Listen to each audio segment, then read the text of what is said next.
Shalom, hari ini kita akan renungkan kitab Wahyu pasal 12, teksnya ayat 1 sampai 17.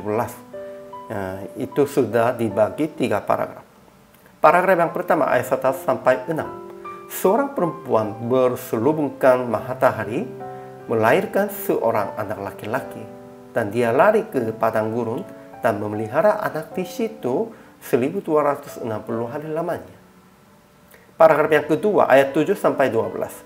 Ketika timbul peperangan di surga, naga besar itu, si ular tua yang disebut iblis atau Satan, yang menyesatkan seluruh dunia, dilemparkan di atas bumi.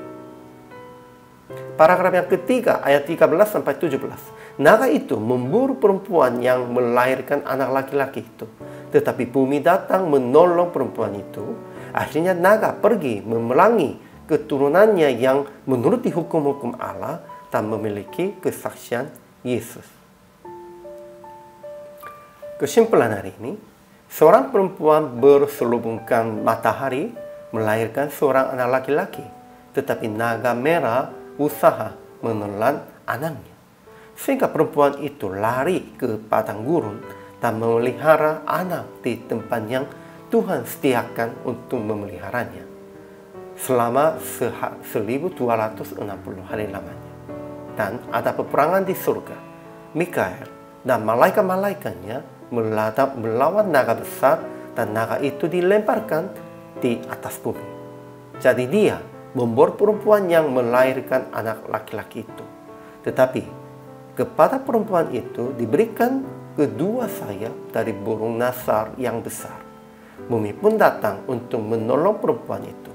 Akhirnya naga berdiri di pantai laut untuk memerangi keturunannya yang menuruti hukum-hukum Allah dan memiliki kesaksian Yesus.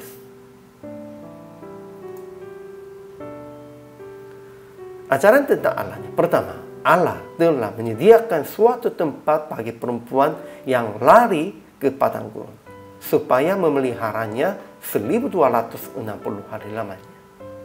Kedua, keselamatan dan kuasa dan pemerintahan Allah telah tiba, dan kekuasaan Dia yang diurapinya karena telah dilemparkan ke bawah pendakwaannya, sehingga kita hanya andalkan Tuhan saja.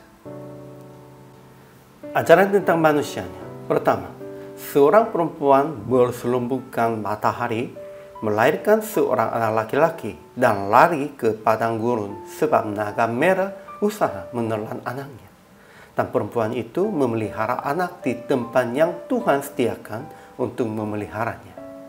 Dia diberikan kuat kedua sayap dari burung nasar yang besar supaya ia terbang ke tempatnya di padang gurun. Kedua, naga merah yang kalah dalam peperangan di surga dan dilemparkan ke bumi itu si luar tua dan disebut iblis atau Satan, dan yang menyesatkan seluruh dunia. Naga itu usaha menelan anak perempuan, tetapi tidak berhasil, dan akhirnya ia berdiri di pantai laut untuk memerangi keturunan yang menuruti hukum-hukum Allah dan memiliki kesaksian Yesus.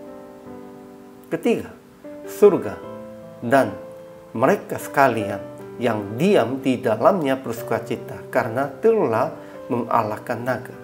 Tetapi mereka di bumi akan celaka karena iblis telah turun dalam geramnya yang dahsyat, karena ia tahu bahwa waktunya sudah singkat.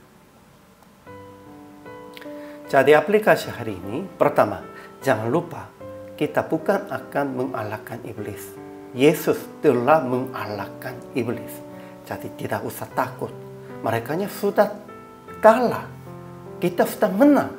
Sehingga tidak usah takut tentang iblis.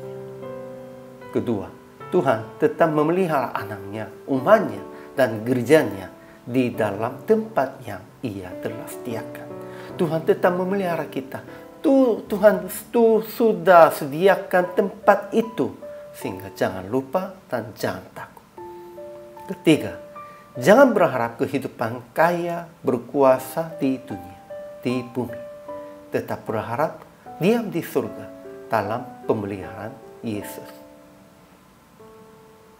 Akhirnya praktik hari ini, sekalipun susah dan berat karena tantangan duniawi, jangan putus asa dan sabar dalam penderitaan dengan bersuruh, Tuhan lindungilah kami, dan memberitakan tentang kemenangan Yesus dan kemenangan orang percaya kepada mereka yang takut dan gentar tentang akhir zaman.